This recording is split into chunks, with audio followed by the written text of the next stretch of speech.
Mandala. This is a two-player game. It is an abstract game in which the players will be building mandalas and then, true to the theme, they will destroy them. However, they will keep the sand, or better, they will keep the cards represent the sand used to build the mandalas, and those sand cards will be scored at the end of the game in a way that I will show you soon. The production values for this game are very high, especially when you look at the playmat, which is pretty impressive as it is a cloth playmat.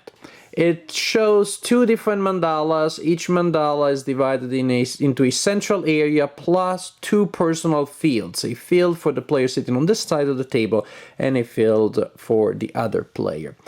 Each player also has a display on their side, and the display has spaces numbered from 1 to 6, so this is important, you will see later.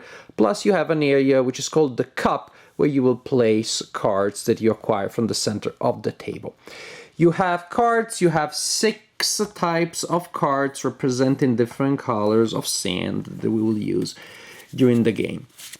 So players will have their hand of sand cards, say like so. And then players will alternate taking turns until the end of the game is reached. The end of the game is reached when we go through the entire deck. At this point, one more mandala is made and destroyed, and then the game is over. Or when a player, either player has a card in each of these spaces here. When we place cards in the mandalas, we can place them in the central area or in our own personal field. And when you place cards in a mandala, you can always choose which of the two you're going to add to. Important rule when you are building a mandala. There can be cards of a color only in one area of the mandala. So for example, there is an orange there. When you start a new mandala, you always draw 2 cards and put them there. There's an orange there, so if I'm to play orange in this mandala here, it has to be in the central area, because if I put it in my own field, then there will be cards of the same color in 2 areas of the mandala, so I'm stuck there. If I have a yellow and I want to put it in that mandala, it also has to be in the central area, but I could also place it in my field here, which of course then restricts the other player, because the other player wouldn't be able to place a yellow in the central area or in their own field. A mandala counts as destroyed when there are cards of all 6 colors in it. So right now there we would have 5, we're missing green, and so suppose that the situation is like so, then that mandala would be destroyed. It is time to destroy that mandala. When you destroy a mandala, players will start taking cards from the central area, The player who has the most cards in their field goes first, but these cards are then discarded and they don't really do anything other than allowing you to go first, which however can be really important. So players alternate taking cards from the center, and they will take all the cards of one color. So I go first, I take all of these, then my opponent takes all of those, and I take this one.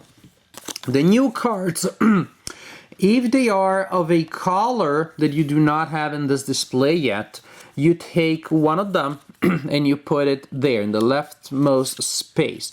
And then all of the other ones go in your cup, which actually can be thought of as the scoring pile. If you take cards of a color that you already have in your display, say suppose later I acquire a black card, then it simply goes directly here. So one card goes here, and there can only be one card per color here. So basically the end of the game may be triggered when a player has a card of each of the 6 colors here in this display.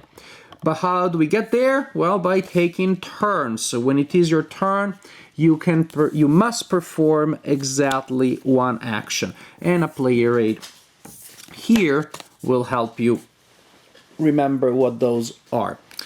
During your turn, you can take this action here, which means you play exactly one card in the center of the mandala, following the restrictions that I told you before, and then you draw 3 new cards from the deck. Or You can play any number of cards of one color to your personal field, like so, for example. And it can be bigger sets, again, any number of one color following the usual restrictions, but then you don't get to draw. When you perform these two actions, you also then check to see if the game is over. Other thing that you can do, you discard any number of cards of one color, and then you draw back an equal number of cards. These are the actions. You're playing cards, getting new cards. When you play cards to the center of the table, you're adding to an area which of course is tricky because the opponent may get to benefit from it if they do get later to take the good stuff from you. Or you can play in your own field, which only reserves you the right to go first, if you manage to do so, but also gets you new... reserves you the right to go first, but does not give you cards. The game continues, as we said, until the end of the game, and then we score points. What is the total that we score? Well, we take all of the cards that are in their cup. Let's hope we have a good pile by then. Probably not this tall, but you never know. You take all the cards that are in their cup or in their scoring pile, and we place them next to the cards that we have collected here. So I would take all of my black cards and I put them there from my scoring pile. These go here, and so on and so forth.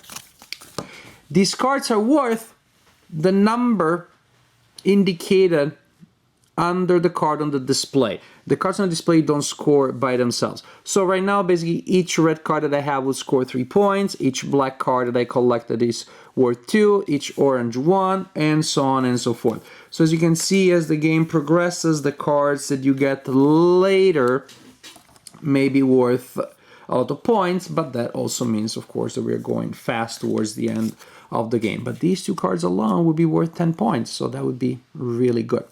You add the total from the cards that the players collected based on the value from the display, and the player with the highest score wins the game. I enjoyed Mandala. It makes for a perfect play with your spouse game, and I actually played it with my spouse, and turns out that my wife also likes it. My wife used to be a more regular gamer, now not so much because life is so busy, but when she plays, is often with me because I persuade her to do so, and it is games of this kind, which are simple, fairly abstract, and do not have too much of a direct confrontational element, just something that my wife likes. This game has precisely these elements here.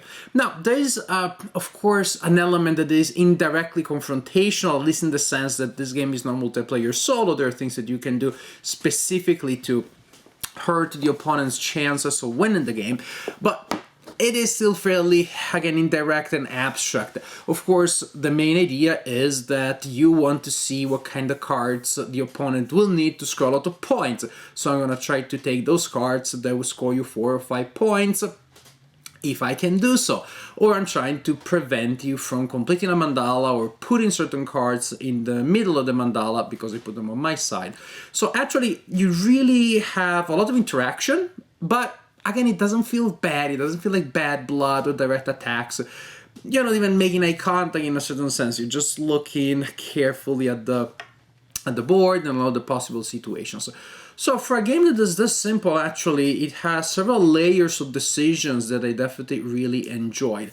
There is a luck element to an extent, but you can take so many cards, if you take the right actions, that balances things out a little bit. But yes, there will be a time where you really want to get a card in a certain location and the opponent places 5 cards of that color, of a color, on the other side of the field. Now you cannot play that card anymore, that color anymore, and chances that you will pick first in that mandala are also scarce.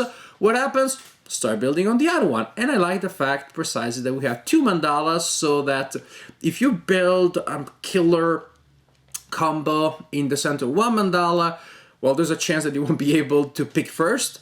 Or, well, then the opponent may do something else on the other mandala. So you cannot control both mandalas at the same time. Simple games, simple ideas, but they really work well. It really does not hurt that the game looks so good, that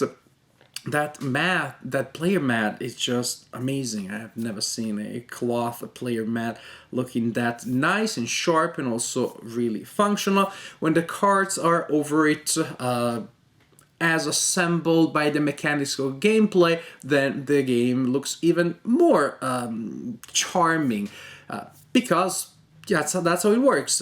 Precisely because the mechanics prevent you from putting cards of the same color in one area, then there's a certain pattern, there's a certain variety. Gameplay also helps organize the components in a way that is aesthetically pleasing.